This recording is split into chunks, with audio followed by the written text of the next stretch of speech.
음악 장르 중에 랩이라는 장르가 있지 않습니까? 막 빨리 막 말하는 거 있잖아요. 저도 안 되던데 해보니까는 그 래퍼 중에서 사츠키라는 그런 자매님이 있습니다. 본명은 김은지라는 자매님인데 이분이 그 참 간증하는 걸 듣고 참 제가 너무 큰 감동 받아서 여러분 잠시 소개하려고 합니다. 보시면 이분이 이제 래퍼예요. 래퍼 막 랩을 하는 래퍼인데 사츠키라는 그런 활동명 가지고 활동하는 그 가수입니다. 그 이 사츠키라는 이 자매님은 어릴 적에는 가정에서 참 아버지의 가정 폭력 때문에 많은 상처를 받았어요. 그리고 중학교 시절에는 테니스 선수였는데 테니스 코치로부터 진짜 이유 없이 너무 큰 구타를 당해가지고 너무 큰 충격 받았어요. 그리고 나서 병원 갔더니만은 ADHD라는 그런 주의력 결핍 증후군이 있지 않습니까? 이 진단을 받았어요. 그래서 너무너무 힘들어가지고 이제 운동 그만두고 학교에서 좀 논다는 아이들 일진이라고 하죠. 일진 그룹에 들어가가지고 애들하고 술 마시고 중학교 때부터 막 담배 피우고 막 그랬단 말입니다. 그런데 거기서도 나중에 친구들 모함 때문에 일진 그룹에서도 왕따 당해가지고 막 폭행당하고 그래서 결국 학교를 그만두게 됩니다. 그 이야기가 학교 그만두고 나니까 얼마나 억울합니까? 어릴 적에는 부모 아버지 때문에 맨날 폭력 이유 없이 맞고 막 폭언을 들으면 자랐죠. 학교에서도 이유 없이 테니스 코치가 나를 막 들고 패지요. 그렇게 믿었던 친구들도 나를 왕따시키죠. 막 이 불만 때문에 그 불만을 어떻게 표현했느냐? 온몸에 문신을 새겼어요. 얼굴에부터 해가지고 막 목, 팔, 온몸에 문신을 막 새기면서 그렇게 험난한 삶을 살았습니다. 그러다가 이제 20살 됐을 때에 주변 친구들 권유를 받아가지고 이제 랩을 이제 래퍼로서 활동을 했어요. 그 TV에 보면 고등 래퍼라는 그런 TV 경연 프로그램에 참석해가지고 참가하기도 하면서 자기 자작곡으로 막 랩 노래를 부르면서 조금씩 이제 이름을 알리고 있는 중에 그 랩을 하는 선배들이 어느 날 불렀어요. 그리고 이거 너 스트레스 많이 받지? 이거 하면은 이거 안정제인데 이거 병원에서 다 처방 받는 건데 이거 하고 나면은 너 스트레스 다 날아갈 거야 하면서 마약을 권유했다고 합니다. 속인 거죠. 그 선배들이 하도 권하니까는 그냥 그 마약을 흡입했는데 그 마약이 바로 마약 중에서도 왕자 가장 독성이 높고 중독성이 높은 펜타닐이었답니다. 그 마약을 흡입하고 나자 그때부터 마약 중독에 빠지게 된 거예요. 여러분 아셔야 됩니다. 마약 한번 하고 나면 그때부터 중독자가 된답니다.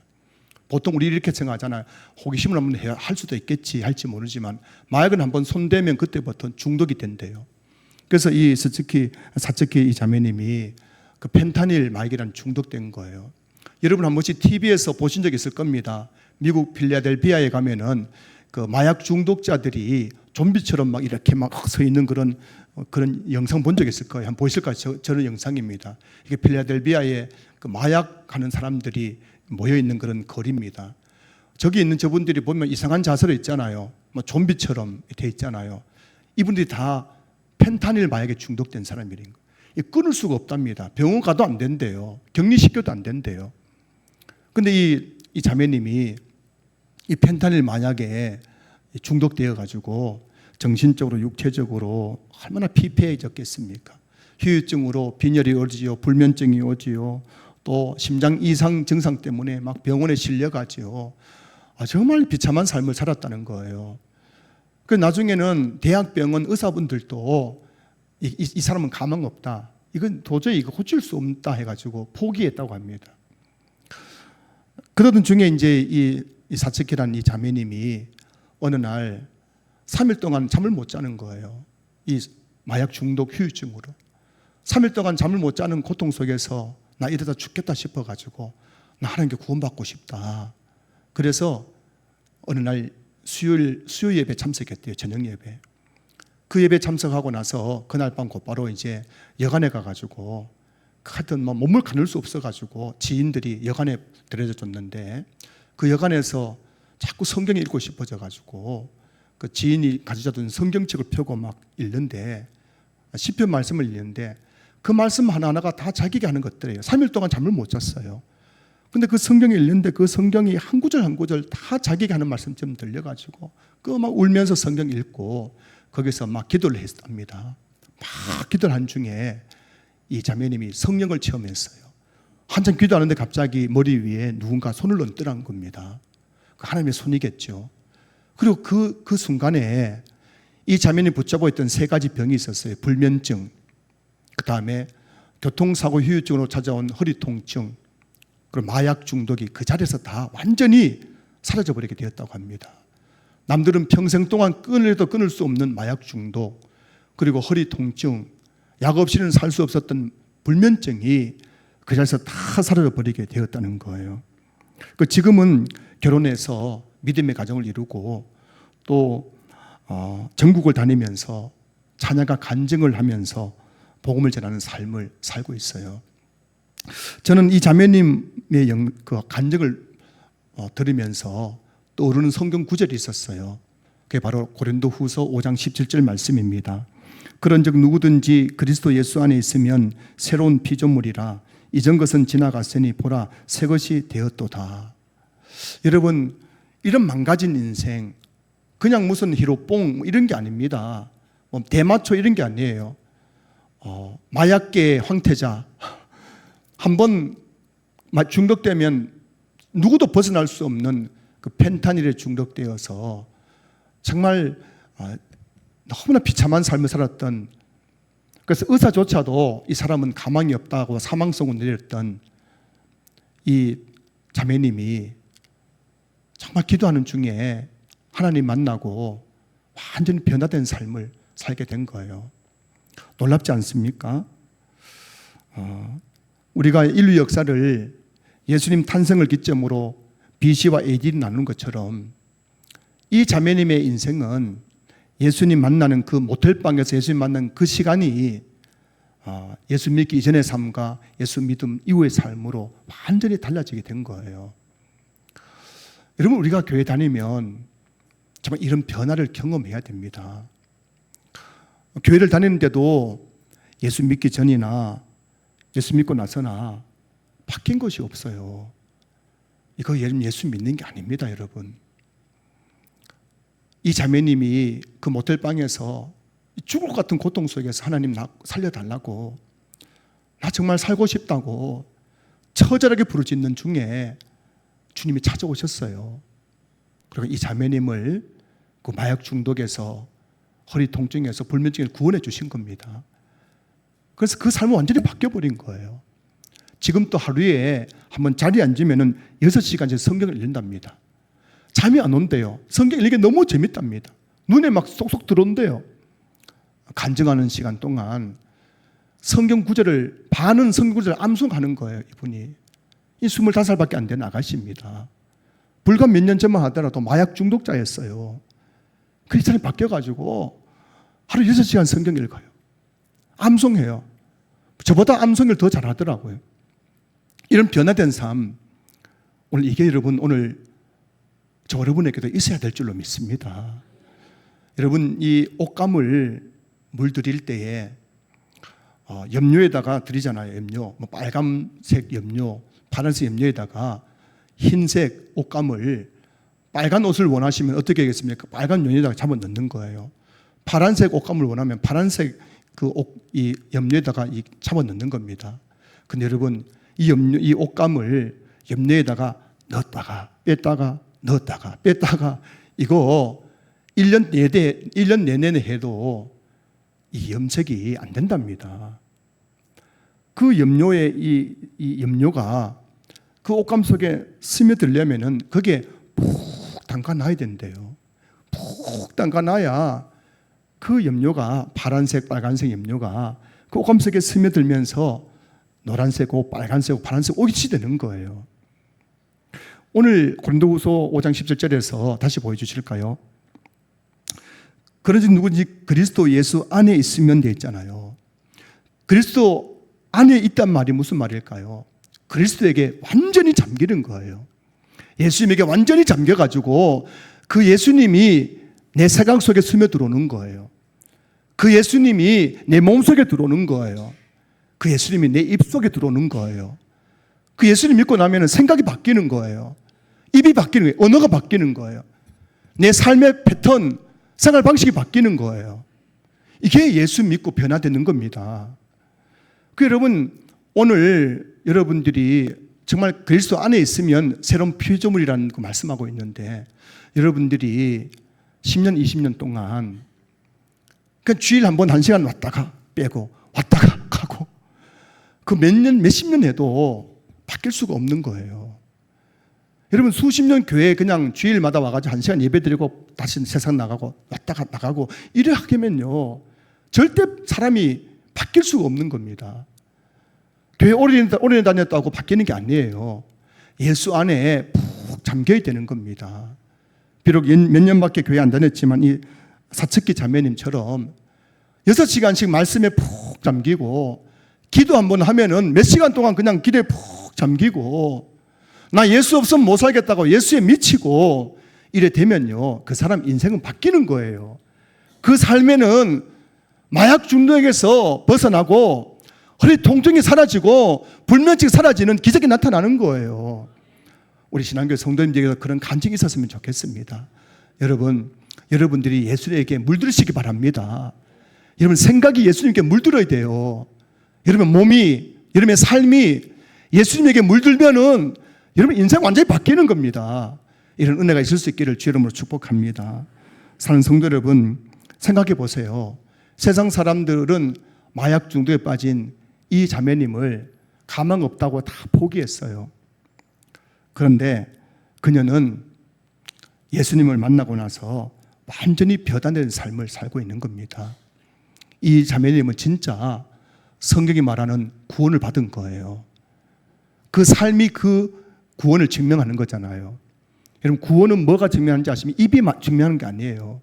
삶이 그 구원을 증명하는 거예요. 이 자매님은 진짜 그 삶을 통해서 구원받았다는 것을 증명해낸 사람입니다. 자, 그렇다면 여기서 한 가지 질문을 하려고 합니다. 제가 오늘 하고 싶은 말씀이, 드리고 싶은 말씀인데요. 이 마약 중독으로 정말 희망 없는, 소망 없는 삶을 살았던 이 자매님이 구원을 받았어요. 그렇다면 이 자매님의 구원은 언제부터 시작된 것일까요? 자, 여러분, 하나님께서 이 래퍼 사츠키라는 이 자매님, 마약 중독과 이런 정말 온몸에 문신을 하고 있고 누가 보더라도 정말 정상적이 아닌 것 같은 삶을 사는 이 자매님을 언제 하나님께서 구원하시기로 그 마음에 작정하셨던 것일까요? 오늘 본문 에베소서 1장 4절 5절에 이렇게 말씀하고 있습니다.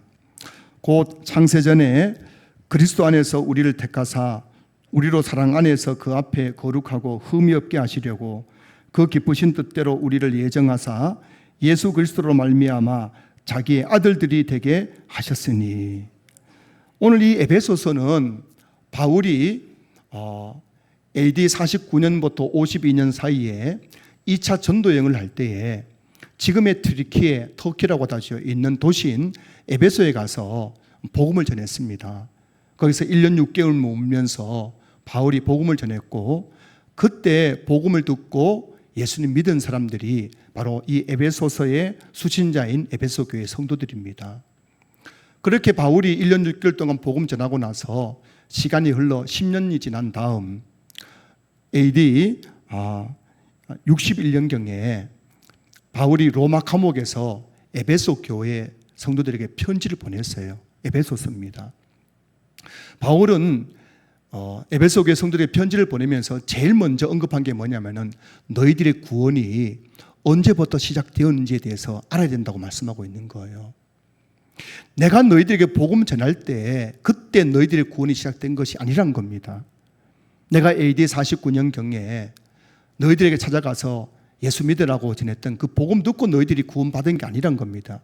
그보다 훨씬 더 일찍 너희들의 구원이 시작되었다는 걸 말씀하고 있는 거예요. 오늘 4절 5절 말씀 보면은 곧 창세전에 하나님께서 그리스도 안에서 우리를 택하셨고, 5절 보시면은 그 기쁘신 뜻대로 우리를 예정하셨다는 겁니다.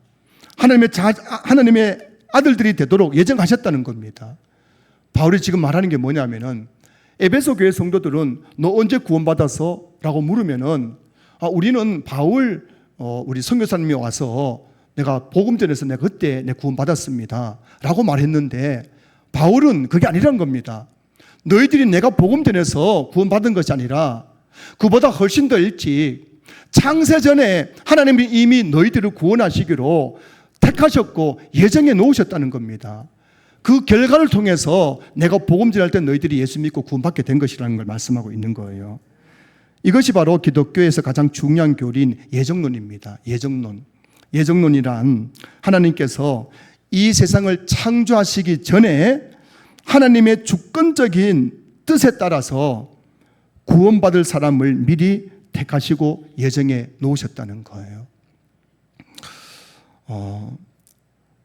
저와 여러분이 오늘 이곳에 나와서 예배 드리고 있다는 것이 얼마나 놀라운 일인지 모릅니다.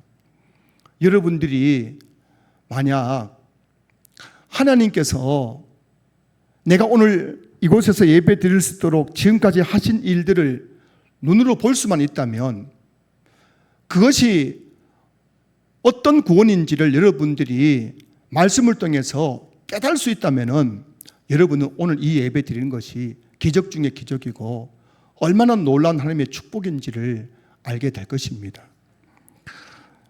여러분이 오늘 이곳에 나와서 예배 드리고 있는 것은 이미 창세전부터 계획되고 준비된 일이었던 거예요. 하나님은 창세전에 여러분들이 예수 믿고 신앙교에 나와서 예배 드릴 것을 미리 택하시고 예정해 놓으셨다는 겁니다. 오늘 여러분들이 아침에 일찍 일어나서 그냥 무덤덤한 마음으로 교회에 나오셨지 않습니까? 하지만 하나님은 여러분들이 오늘 교회에 나오는 그것을 창세전부터 준비하시고 계획하시고 예배해 놓으셨다는 거예요. 여러분 오늘 이 예배 드리는 이것은 그냥 우연이 아니란 것입니다. 하나님의 놀라우신 은혜입니다. 놀라우신 축복인 거예요.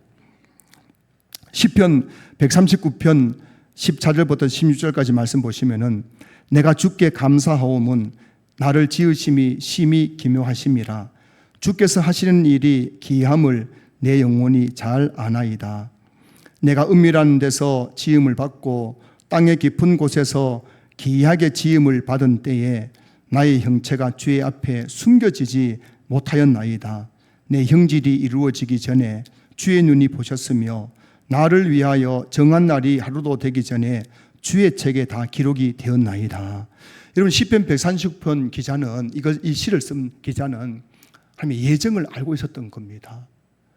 그래서 오늘 시편 139편 14절에서 내가 주께 감사함은 나를 지으심이 심히 기묘하심이라. 옛날 성경에는 기묘하심이라 말씀 대신에 신묘막측하심이라고 되어 있거든요. 여러분 오늘 우리가 지음받고 예수 믿는 것은 정말 기묘한 일이에요. 놀라운 일입니다. 신묘막측한 일입니다. 하나님은 내 형질이 어머니 뱃속에서 착상되기 전부터 이미 저와 여러분들 보고 계셨어요. 여러분 우리가 태어나고 나서야 그때서 하나님께서 우리 보시면서 너 그렇게 생겼구나 그렇게 하신 것이 아니라 우리가 어머니 뱃속에서 자궁 속에서 착상되기 전에 이미 우리를 다 보고 계셨습니다. 그리고 저와 여러분들이 어머니 뱃속에서 태어나기 전에 이미 저와 여러분의 이름을 생명책, 천국에는 생명책에 다 기록해 놓으셨다는 겁니다. 놀랍지 않으세요, 여러분? 표정 보니까는 아직 그렇게 놀라운 건 아닌 것 같습니다.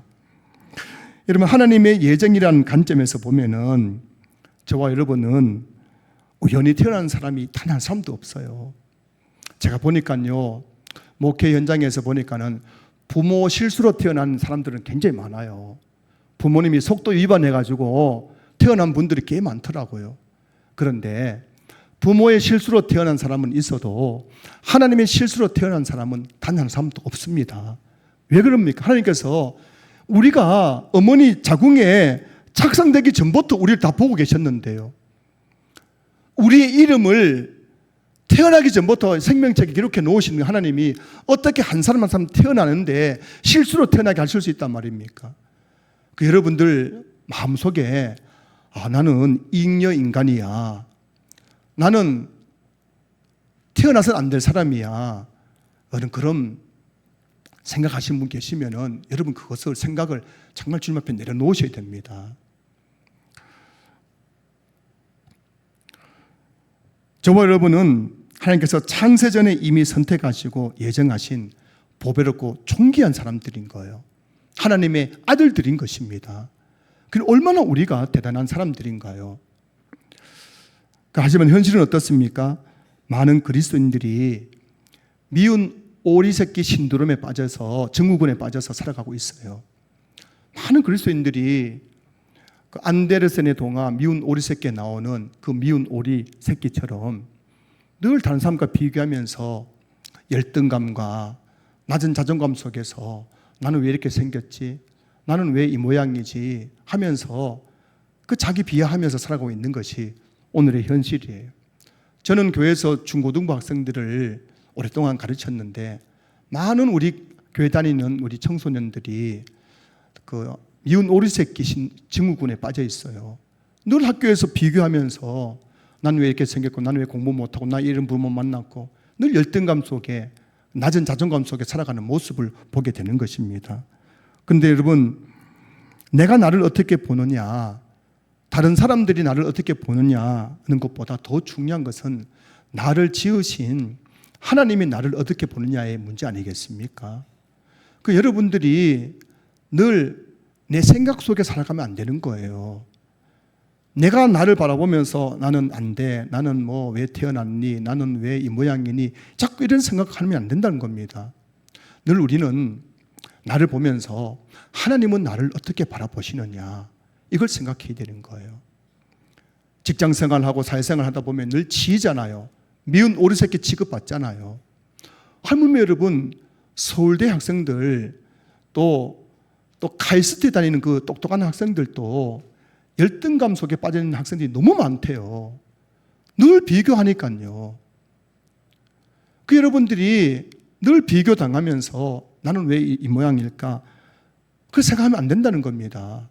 사람들이 나를 무시할 때, 내가 봐도 내가 너무 초라할 때에 우리는 뭘 생각해야 되냐면은 나를 이 땅에 태어나게 하신 하나님은 나를 어떻게 보시느냐, 이걸 늘 묵상을 해야 되는 거예요. 그래야 진짜 내 인생을 살 수 있는 겁니다. 하나님 보시는 내가 진짜 참모습 아니겠습니까? 하나님은 우리를 어떻게 바라보실까요? 에베소서 2장 10절 말씀입니다. 우리는 그가 만드신 바라 그리스도 예수 안에서 선한 일을 위하여 지으심을 받은 자니 이 일은 하나님이 전에 예비하사 우리로 그 가운데서 행하게 하려 하심이니라. 여기서 우리는 그의 만드신 바라 할 때 이 만드신 바라는 이 단어의 의미가 뭐냐면은 헬라 단어의 의미가 뭐냐면 작품이라는 뜻입니다. 걸작품이라는 뜻입니다. 그 하나님께서 우리는 그 하나님이 만드신 걸작품이란 거예요. 그리고 다시 에베소 2장 10절 말씀 뒤에 중간에 보시면은 하나님이 전에 예비하사라고 되어 있지 않습니까? 이게 바로 하나님의 예정에 대해서 말씀하고 있는 겁니다. 하나님이 이미 전에 창세 전에 우리를 선택하고 예정하셨다가 우리를 그의 만드신 바 걸작품으로 지으셨다는 거예요. 하나님은 우리 한 사람 한 사람을 지금 걸작품을 바라보고 계신 겁니다. 여러분은 미운 오리 새끼가 아니고 백조입니다. 백조. 여러분은 실패작이 아니라 걸작품인 거예요. 옆에 계신 분 한번 보세요. 한번 잠깐만 힐끗 쳐다보세요. 자, 옆에 계신 분이 미운 오리 새끼로 보입니까? 백조로 보입니까? 여러분, 이 하나님의 그 예정을 깨닫고 나면은 그때부터 내 자신 바라본 눈이 달라지는 거예요. 제가 몇 차례 말씀드렸죠. 저는 예수님 만나기 전에 거울에 비친 제 눈도 마주치지 못했어요. 너무 제가 열등감과 낮은 자존감 때문에. 거울에 비친 내 눈이 저를 비웃는 것 같아가지고 눈을 못 쳐다봤어요. 근데 제가 예수님을 사측히 그 자매님처럼 예수님을 인격적으로 만나고 나니까요, 거울에 비치는 제 모습 보면서 와, 장동건이다, 이병헌이다, 알랑둘렁이다, 막 그런 마음이 자꾸 생기는 거예요. 내 보는 눈이 달라지는 거예요. 우리가 하나님의 예정의 관점에서 내가 누군지를 발견하면요, 그때부터 옆에 계신 다른 성도들 본 눈이 달라지는 거예요. 성도님들은 미운 오리 새끼가 아니라 뭐라고요? 백조예요, 백조. 오늘 실습에 설교 듣고 실습해야 됩니다. 예배 마치고 식사할 때 5명씩 찾아가지고 당신은 백조입니다, 이렇게 인사하시기 바랍니다. 따라해보세요. 당신은 백조입니다. 당신은 하나님의 걸작품입니다. 여러분 숙제하실 거죠? 자, 그러면 오늘 제가 이제 다음 한번 말씀드리고 싶은 거예요. 하나님께서 창세 전에 저와 여러분을 택하시고 예정하신 이유가 뭘까요? 왜 수많은 사람들 중에서 저와 여러분들 창세 전에 미리 택하시고 예정하셔서 구원하신 것일까요? 그 이유가 뭘까요? 오늘 본문에 2가지 말씀하고 있어요. 첫 번째는 하나님께서 우리를 사랑하시기 때문입니다. 4절 말씀 보실까요? 곧 창세 전에 그리스도 안에서 우리를 택하사 우리로 사랑 안에서 그 앞에 거룩하고 흠이 없게 하시려고 되어 있어요. 자, 여러분 보세요. 하나님께서 창세 전에 우리를 택하사 선택하셨는데 어떻게 선택한 겁니까? 우리로 사랑 안에서 선택했다는 겁니다. 사랑 안에서 누구의 사랑입니까? 하나님의 사랑입니다. 하나님께서 저와 여러분들을 창세전에 택하신 이유는 우리를 사랑 안에서 사랑하시기 때문이었다는 거예요. 한 번씩 왜 하나님께서 나 같은 인간을 구원하셨을까, 그런 생각이 들 때가 있어요. 내가 뭐 잘난 게 있나, 내가 뭐 이쁜 구석이 있나, 왜 나같이 못난 인간을 구원하셨을까? 근데 여러분, 그런 질문하는데 답은 한 가지입니다. 이유는 뭐냐면은 하나님께서 나를 사랑하셨기 때문에 나를 구원하셨다는 겁니다. 오늘 대표 기도하실 때에 우리 집사님께서 하나님의 사랑에 대해서 기도하셨어요. 변함없는 하나님의 사랑. 그래, 하나님은 변함없는 사랑으로 우리를 사랑하십니다. 창세 전부터 우리를 사랑하셨고 지금도 우리를 사랑하시며 영원히 우리를 사랑하시는 분이십니다. 부모가 자식을 사랑하는데 뭐 이유가 있겠습니까? 아빠 엄마 왜 날 사랑해? 이유가 있어요. 내 새끼니까 사랑하는 거잖아요. 하나님도 마찬가지입니다. 이유가 없어요. 하나님이 그냥 우리를 사랑하시는 겁니다. 우리를 사랑하시기 때문에 창세전에 우리를 택하시고 예정하셨고 그리고 우리를 구원하셔서 하나님의 자녀 삼아 주신 것입니다. 로마서 5장 8절 말씀 보시면은 우리가 아직 죄인 되었을 때에 그리스도께서 우리를 위하여 죽으심으로 하나님께서 우리에 대한 자기의 사랑을 확증하셨으니, 하나님께서 우리를 향한 하나님의 사랑을 보여주셨습니다. 그게 뭐냐면 바로 자기 아들 예수님을 십자가에 못 박혀 죽이신 겁니다. 예수님을 십자가에 못 박혀 죽이실 만큼 하나님 우리를 사랑하신다는 거예요. 그 하나님은 이렇게 목숨 걸고 우리를 사랑하시는 겁니다. 하나님께 이렇게 우리를 사랑하시니까는 우리가 잘못될 수가 있어요, 없어요? 절대 없습니다. 절대 없어요. 여러분, 하나님이 우리를 사랑으로 붙잡고 계신데 누가 우리를 잘못되게 하겠습니까? 마귀가 그렇게 할 수 있어요. 귀신이 그렇게 할 수 있어요. 사람이 그렇게 할 수 있습니까? 그렇게 할 수 없다는 것입니다. 그 누구도 하나님의 사랑에서 우리를 끊을 수 없다고 말씀하고 있지 않습니까? 여러분, 하나님은 우리를 사랑하시기 때문에 절대 우리를 떠나지 않습니다. 우리를 버리지 않습니다. 어떤 일이 있더라도 하나님은 저와 여러분들을 그 사랑으로 붙잡으시고 우리가 하는 그 모든 일들이 합력해서 선이 되도록 하시는 분이 우리가 사랑하신 하나님이신 줄로 믿습니다. 오늘 우리 살아가면서 불안할 때가 얼마나 많아요. 혹시 내가 잘못되면 어떻게 하나, 사고 당하면 어떻게 하나, 실패하면 어떻게 하나, 우리 아이들 문제 생기면 어떻게 하나, 늘 우리가 두렵습니다. 그런데 여러분 잊지 마십시오. 하나님은 창세전부터 우리를 사랑하시는 분입니다. 그 사랑으로 말미암아 우리를 하나님의 자녀 삼기로 구원하시기로 이미 택하시고 예정해 놓으셨고, 하나님의 그 놀라우신 섭리 경륜 가운데에 우리를 이 땅에 태어나게 하시고 지금까지 우리 생명을 지켜주셨고 우리를 예수 믿고 구원받게 하셨고 이만큼 우리가 은혜 가운데 살게 하신 분이 하나님이십니다. 하나님의 사랑 때문인 거예요. 그리고 하나님은 계속해서 우리를 사랑하실 것입니다. 여러분, 하나님은 절대 여러분들 잘못돼도 내버려두지 않습니다. 여러분들이 그 하나님의 사랑을 믿고 하나님을 의지하며 살아가면은 하나님 반드시 여러분들의 삶을 책임져 주실 줄로 믿습니다. 두 번째로 여러분, 하나님께서 창세전에 우리를 구원하시려고 택하시고 예정하신 이유가 뭐냐면은 두 번째 이유는 바로 하나님을 찬송하는 삶을 살게 하기 위해서입니다. 6절 말씀 보실까요? 이는 그가 사랑하시는 자 안에서 우리에게 거저 주시는 바 그의 은혜의 영광을 찬송하게 하려는 것이라. 여기서 6절에 보면 이는이라는 단어가 나오는데 이게 헬라어로 호티라는 단어예요. 호티는 이유를 나타내는 접속사입니다. 그 6절은 4절, 5절에 대한 이유인 거예요. 4절, 창세전에 그리스도 안에서 우리를 택하신 이유. 5절, 그의 기쁘신 뜻대로 우리를 예정하신 이유가 뭐냐는 겁니다. 그 이유는 바로 6절, 그가 사랑하시는 자 안에서 우리에게 거저 주시는 바 그의 은혜의 영광을 찬송하게 하려는 것이라. 여러분, 예수님을 하나님께서 창세전에 우리를 택하시고 예정하신 이유는 우리가 예수님 믿고 나서 그때부터 나를 구원하신 그 하나님의 은혜를 찬송하는 삶을 살라고 창세전부터 우리를 미리 택하시고 예정해 놓으신 거예요. 여기서 찬송한다는 말의 의미는 영광을 돌린다는 겁니다. 하나님께 영광 돌리는 걸 말하는 거예요. 사랑하는 성도 여러분, 저와 여러분들은 삶의 목적이 너무나 분명한 사람들입니다. 제가 이 시간 여러분들에게 질문합니다. 성도 여러분, 여러분의 삶의 목적은 무엇입니까? 라고 질문하면 여러분들이 똑같은 대답을 해야 되는 거예요. 이거는 변함없는 우리의 모든 그리스도인들의 삶의 최고의 목적인 겁니다. 제가 여러분들에게 여러분 솔직하게 얘기해 봅시다. 여러분 왜 삽니까? 물을 때 여러분 어떤 분 여기서 돈 많이 벌어서 부자 되려고요.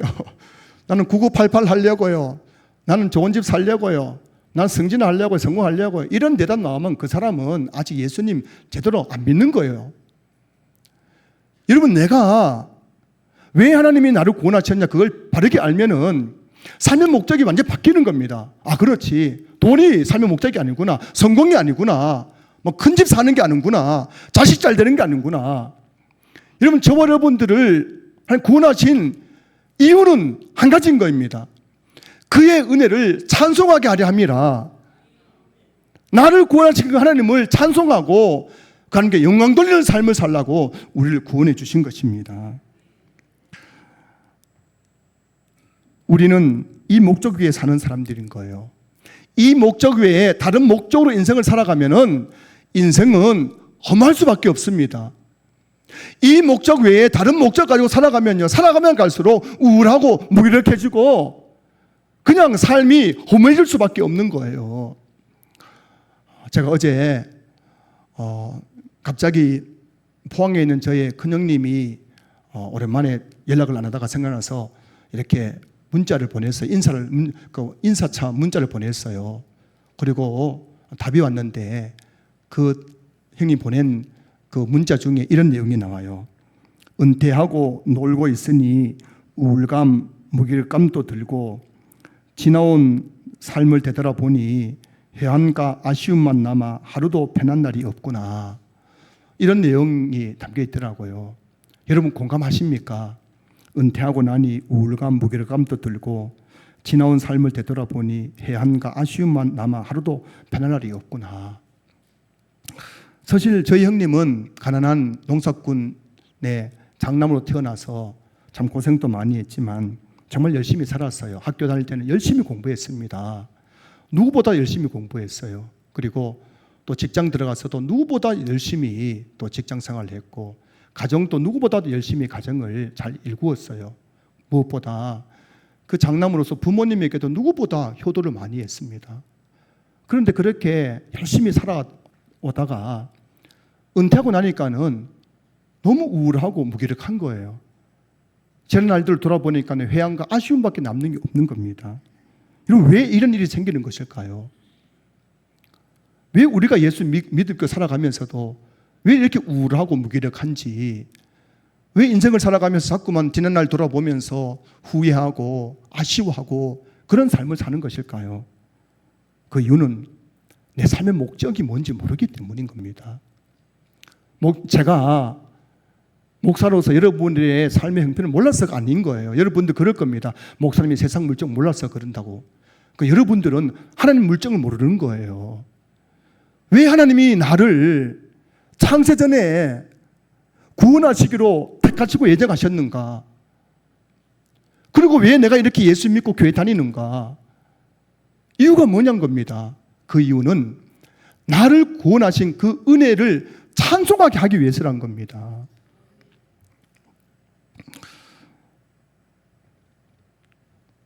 여러분, 하나님의 입장에서 한번 생각해 보십시다. 하나님께서 저와 여러분들이 이렇게 우울하고 무기력하고 허무하고 아쉬움 남는 인생 살라고 창세전에 우리를 택하시고 예정하셨겠습니까? 여러분이 지금 마음속에 허무감이 들고 나 왜 이렇게 안 되지? 나 왜 이렇게 살지? 이런 마음만 가지고 살라고 창세전에 여러분들을 그렇게 하나님께서 택하시고 예정하셨겠냐는 겁니다. 그렇지 않다는 겁니다. 오늘 보면 6절 다시 보시면은 이는 그가 사랑하시는 자 안에서 우리에게 거저 주시는 바 그의 은혜의 영광을 찬송하게 하려는 것이라. 하나님께서 창세전에 우리를 택하시고 예정하신 이유는 그의 은혜의 영광을 찬송하는 삶, 하나님께 영광 돌리는 삶을 살라고 우리를 이렇게 구원해 주신 것입니다. 그런데 여러분, 구원받고 나면은 그 다음부터 우리 어떻게 살아야 됩니까? 우리 교회 다니는 우리 자녀들이 학교 갔다 와서 늘 비교당해가지고 미운 오리 새끼처럼 그냥 우울해하고 그렇게 사는 게 아니에요. 공부하는 학생들도 공부 잘하나 못하나 그 공부를 통해서 하나님께 영광 돌리러 공부하는 겁니다. 공부해서 머리 좋은 아이들은 또 좋은 대학 가겠죠. 좋은 대학 가서 그 대학 가는 이유도 한 가지인 거예요. 나 이렇게 좋은 대학 나와서 내가 하나님께 영광 돌리는 삶을 살기 위해서 공부하는 겁니다. 대학 나와서 직장 다니는 것도 마찬가지예요. 직장 다니는 것도 내가 승진하고 부자 되기 위해서가 아니라, 성공하기 위해서가 아니라 하나님의 영광 돌리기 위해서 우리가 직장 다니는 거예요. 직장 속에서도 내가 만난 나를 구원하신 그 하나님을 간증하고 그 하나님을 전하고 그 하나님을 찬송하며 살아가려고 우리를 그렇게 구원해 주신 거예요. 은퇴한 이후도 마찬가지입니다. 은퇴한 이후에도 내가 사는 목적은 한 가지인 거예요. 하나님의 영광입니다. 하나님의 영광. 제가 만난 어느 장로님은요, 명예퇴직 당하는 날 하나님께 감사기도 했대요.